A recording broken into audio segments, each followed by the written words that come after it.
চুলে শ্যাম্পু করার পর চুল কিন্তু শুকনো হওয়া খুব মুশকিল ব্যাপার।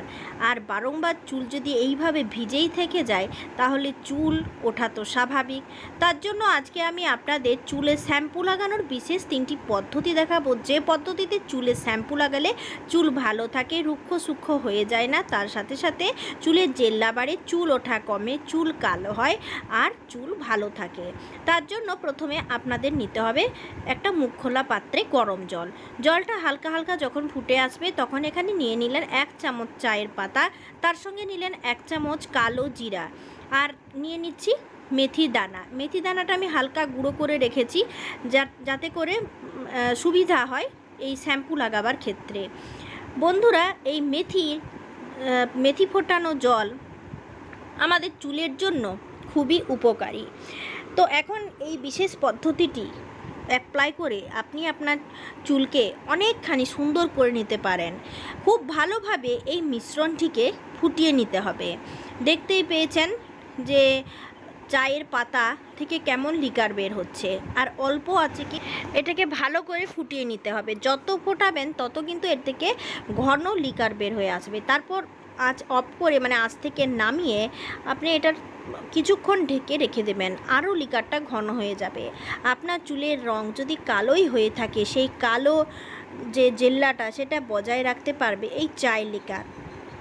তাই বন্ধুরা, চায়ের লিকার দিয়ে শ্যাম্পু করলে আমাদের চুল অনেকখানি ঝলমলে থাকে। খুব ভালোভাবে এই চায়ের লিকারকে আপনি আপনার চুলে অ্যাপ্লাই করে 8 ঘন্টা পর্যন্ত রেখে দিতে পারেন, কিংবা শ্যাম্পুর সাথে মিশিয়ে চুলে লাগাতে পারেন। বন্ধুরা, দেখতেই পেয়েছেন জলটা অনেকখানি কমে এসেছে। এরপর আমি আঁচ থেকে নামিয়ে নিয়েছি আর সমস্ত উপকরণ একসাথে আমি এটা ছেঁকে নেব। এখন আমি এই ঘন চায়ের লিকারটা এইভাবে ঢেলে নিয়েছি আর সমস্ত উপকরণ থেকে ছেঁকে বাড়তি যে চায়ের লিকার সেটাও নিয়ে নিয়েছি। এখন এটা আপনি সরাসরি তুলোয় করে চুলে লাগাতে পারেন, কিংবা হাতের সাহায্যে চুলে আপনি ম্যাসাজ করতে পারেন, কিংবা এর সাথে আপনি শ্যাম্পু মিশিয়ে লাগাতে পারেন। আপনার পছন্দ, যেটা খুশি আপনি করতে পারেন।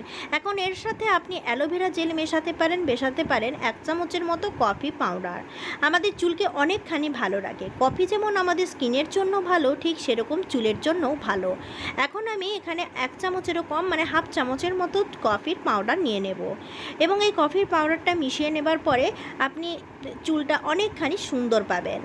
বন্ধুরা, কফির যে কালারটা সেটা চুলে এলে চুলটা দেখতে খুবই ভালো লাগে। এখন হালকা গরম অবস্থাতেই কিন্তু এই কফি পাউডারটা আমাকে গুলে নিতে হবে। এই দেখুন, এটা সরাসরি চুলে লাগাতে হবে আর প্রায় আধা ঘন্টা এইভাবে রেখে দিতে হবে। এরপর যেটা আমি আপনাদের দেখাবো সেটাও কিন্তু চুলকে ভালো রাখতে সাহায্য করে। আমি প্রথমেই বললাম যে কিভাবে আপনারা চুলকে ভালো রাখবেন। শ্যাম্পু 3 ভাবে করা যায়। এখন কয়েকটা তাজা কচি পেয়ারা পাতা তুলে নিলাম। পেয়ারা পাতা রস থেতো করে পেয়ারা পাতার রসকে বের করে চুলে লাগালে চুল ভালো থাকে, চুলের গোড়া অনেকখানি মজবুত হয়। বর্ষাকালে এই আর্দ্র আবহাওয়ার জন্য আমাদের চুল বেশিক্ষণের ভেজা থাকে, চুলে খুশকি হয় এবং চুল খারাপ হয়ে যায়। তাই বর্ষাকালে চুলের ওঠার যে পরিমাণ সেটাও বেড়ে যায়। কয়েকটা তাজা তুলসী পাতা এখানে নিয়ে নিলাম, যেটা আমাদের চুলে কোনো রকম স্ক্যাল্প ইনফেকশন হতে দেয় না, অযথা চুলকানিকে রোধ করে। ভালোভাবে ফুটিয়ে নিলাম, আর ফুটিয়ে নিলে এর যে জলের বর্ণটা সেটা সম্পূর্ণ আলাদা হয়ে যাবে। দেখতেই পেয়েছেন পেয়ারা পাতা এবং তুলসী পাতা ফোটানোর পরে এই জলটা হালকা সবুজ বর্ণ ধারণ করেছে, আর এই জলটা ভালোভাবে আমি ছেঁকে নিচ্ছি। পেয়ারা পাতার সঙ্গে অনেকক্ষণই ভিজতে দিয়ে দেবেন এই জলটা। বন্ধুরা, এই জলটার সঙ্গে আপনি শ্যাম্পু মিশিয়ে লাগাতে পারেন, কিংবা আপনি এটা স্প্রে বোতলে রেখে সোজাসুজি স্ক্যাল্পে স্প্রে করতে পারেন। এতে করে আপনার চুল অনেকখানি ভালো থাকবে। তো এখন এর সাথে আপনি কি মেশাতে পারেন?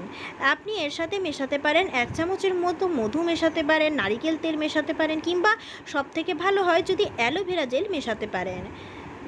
এই অ্যালোভেরা জেলটা মিশিয়ে নিলে শ্যাম্পু করার পরও চুল অনেকখানি নরম থাকে, কন্ডিশনারের দরকার হয় না। তো বন্ধুরা, এরপর আমি যে লাস্ট আপনাদের টিপসটা দেখাচ্ছি, এটা খুব ঘরোয়া এবং সহজ টিপস, এটা আপনারা প্রত্যেকে জানেন। এই বর্ষাকালে শ্যাম্পু করলে অবশ্যই শ্যাম্পুর সাথে একটা থেকে অর্ধেকটা লেবুর অর্ধেকটা কেটে লেবুর রস আপনাদের মেশাতেই হবে। একটা লেবুকে অর্ধেক করে নিন, তারপর লেবুর রসটা নিয়ে নিন, এর সাথে হাফ চামচের মতো চিনি মিশিয়ে নিন। আর চিনি মেশানোর পর এখানে অ্যালোভেরা জেল দিয়ে দিন, আর আপনার পছন্দ মতো শ্যাম্পু এখানে মিশিয়ে দিন। এরপর খুব ভালো করে উপকরণটাকে মিশিয়ে আপনি আপনার চুলে শ্যাম্পু লাগান।